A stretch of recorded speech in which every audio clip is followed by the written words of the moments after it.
Assalamualaikum warahmatullahi wabarakatuh. Baik, di sini saya akan menjelaskan patogenesis infeksi bakteri. Perkenalkan, nama saya Mila Andriani yang akan menjelaskan patogenesis infeksi bakteri. Yang pertama, kita harus tahu itu, patogen adalah mikroorganisme yang menyebabkan penyakit. Kemudian ada namanya patogen opportunistik. Nah, patogen yang menyebabkan penyakit pada host dengan immunocompromised candidiasis pada penderita HIV oleh Candida albicans. Dan ketiga, itu merupakan patogenesis, agen yang menyebabkan infeksi untuk menyebabkan penyakit. Kemudian ada keempat, itu yaitu virulensi, komponen yang dimiliki patogen untuk menyebabkan infeksi. Kemudian kelima, itu ada infeksi multiplikasinya di mikroorganisme patogen di dalam tubuh. Kemudian ada 6, yaitu flora normal, mikroorganisme baik yang terdapat pada bagian tubuh tertentu seperti kulit, usus, vagina. Manakah bakterial entry-nya? Yang pertama itu ada iniesti, melalui jalur penelanan makanan dan minuman yang terkontaminasi. Dan yang kedua itu ada inhalasi, melalui jalur udara. Dan yang ketiga itu ada trauma, suatu cedera fisik yang menyebabkan luka. Dan yang keempat itu ada needle stick, suatu kecelakaan karena tertusuknya jarum yang sudah terkontaminasi dari pasien. Dan yang kelima itu ada arthropod bite, yaitu melalui jalur gigitan serangga. Dan yang keenam itu ada sexual transmission, yaitu infeksi yang ditularkan melalui jalur seksual. Nah, transmisinya itu ada secara kontak, droplet, dan kemudian ada airborne dan vehiculum. Nah, kontak ini gimana? Nah, kontak ini itu ada dua, langsung dan tidak langsung. Nah, secara langsung ini kontak dari badan ke badan, transfer untuk mentransfer kuman, penyebab daripada penyakit secara fisik. Nah, kemudian yang secara tidak langsung, ini kontak melalui objek atau benda atau alat perantara melalui seperti jamu, jarum, kasa, tangan yang tidak dicuci. Kemudian itu ada droplet atau partikel kecil seperti batu, bersin, berbicara, atau jarak sebar pendek. Tidak bertahan lama di udara. Pada mukosanya konjungtiva, hidung, dan mulut. Contohnya itu seperti difteria. Nah, kemudian ada airborne. Nah, airborne ini merupakan partikel kecil. Dia bertahan lama di udara, jarak penyebarannya jauh, dapat terinhalasi. Contohnya itu Mycobacterium tuberculosis.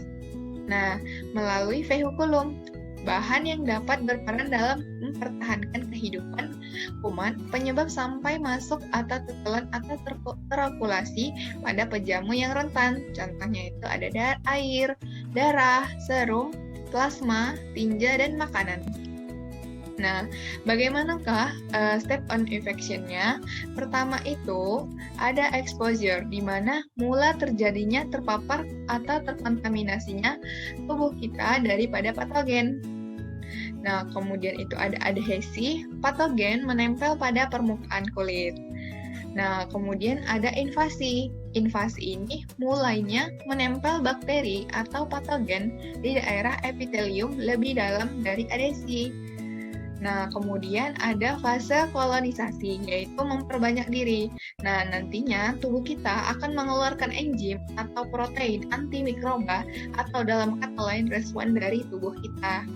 Nah, efek dari kolonisasi itu nantinya akan ada menimbulkan efek toxicity atau invasivenesis.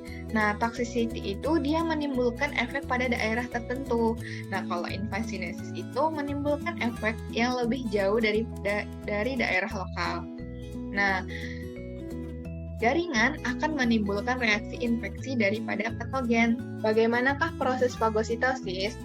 Yang pertama itu yaitu fase pengenalan, di mana bakteri dikenali oleh sel fagosit.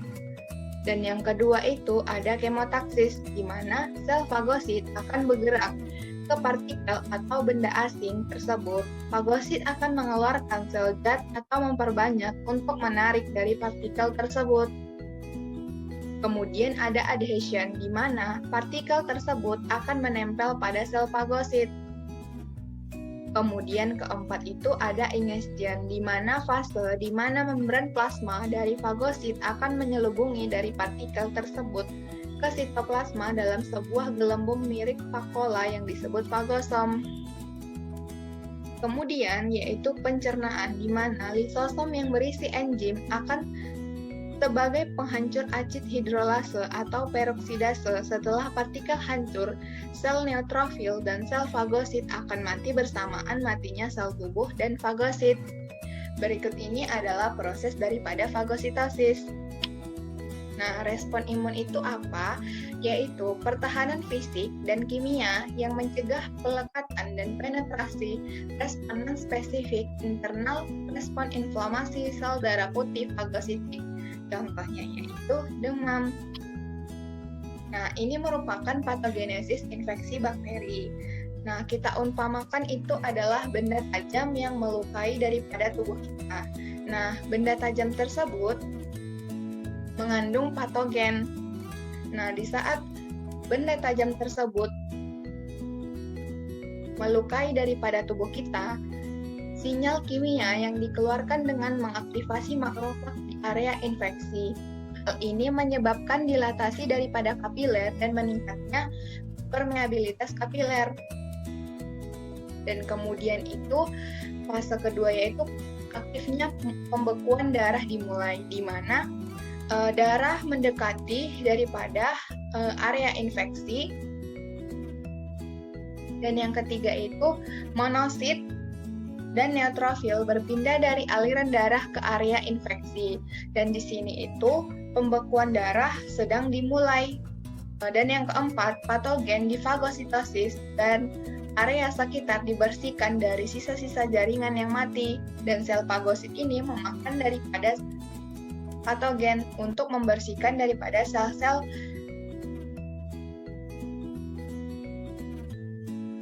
fagosit memakan daripada patogen untuk membersihkan jaringan yang mati. Referensi yang saya mendapat referensi dari Mikrobiologi Kedokteran Jawet dan Mikrobiologi Umum.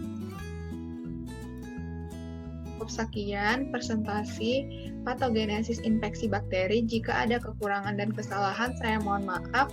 Wassalamualaikum warahmatullahi wabarakatuh.